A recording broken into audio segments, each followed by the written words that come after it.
Over the last couple of weeks, I've been doing a lot of reading about Common Core state standards, and I gotta tell you, the more I read, the more I worry.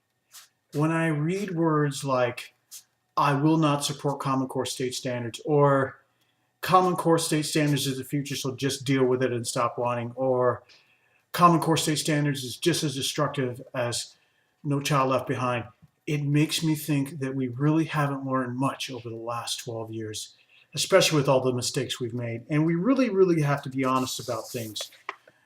The last 12 years of No Child Left Behind has left a substantial detrimental impact across many schools and districts. You know, we all bought into it because we were fueled, the whole mandate was fueled by emotions, by the sheer number of schools and districts that were failing our children, especially our targeted subgroups, such as minorities and low socioeconomic status youth.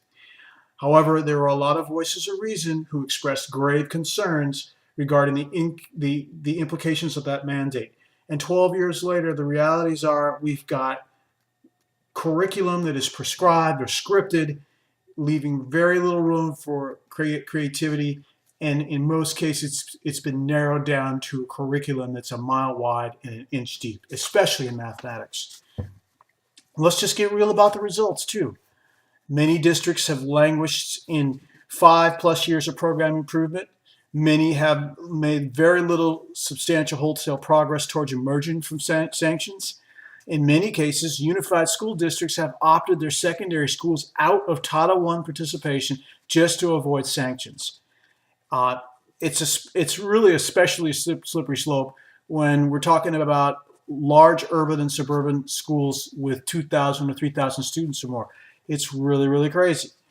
And let's just think about No Child Left Behind. 2014 was supposed to be the bellwether year as far as that mythical 100% proficiency.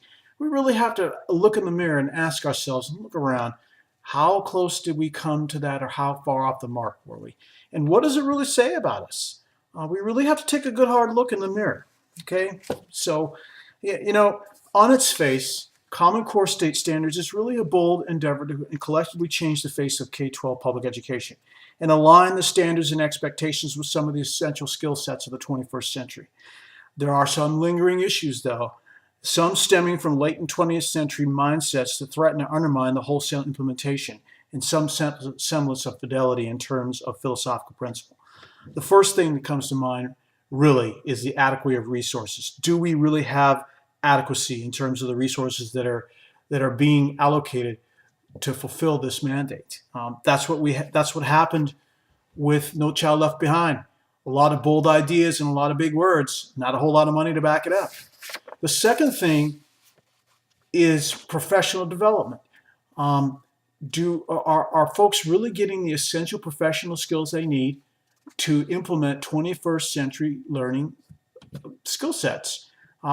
It's kind of interesting that many collective bargaining agreements still contain language that absolves people from any responsibility for technology. So, I have to really wonder, are we really aligned and prepared for 21st century learning under Common Core state standards? And then the last thing that really troubles me is pedagogy. Are our people really adequately and accurately prepared to teach kids, to put the student think, do continuum into place in the real world applications in that mindset of Common Core? I'm not sure we're ready yet. And okay, so, let's just think about this. I'm not really trying to take a stand one way or the other. My whole point in all this is to just give some food for thought and to say, you know what, anything and everything than the past 12 years is better. So, I really want people to think about language. It's a little less polarizing because we really owe it to our children to really start learning from our past mistakes. And maybe it will behoove us to take a couple steps back from our emotions and talk to each other rather than yell at each other. Just my 2 cents for what it's worth.